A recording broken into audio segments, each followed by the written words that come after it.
না কাটা বেড়া যাবে না। কেন ভাই?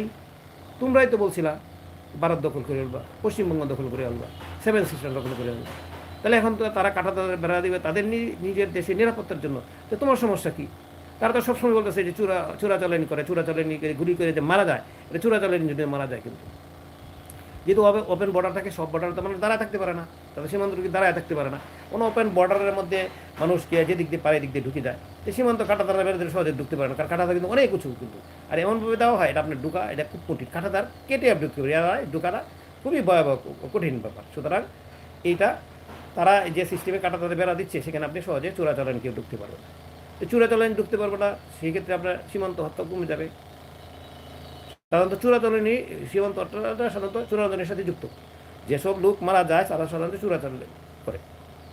যেমন আপনি সীমান্ত হত্যা নিয়ে আপনি চিৎকার চেঁচানি করবেন, আবার সীমান্তে তারা তাদের সিকিউরিটির জন্য আপনার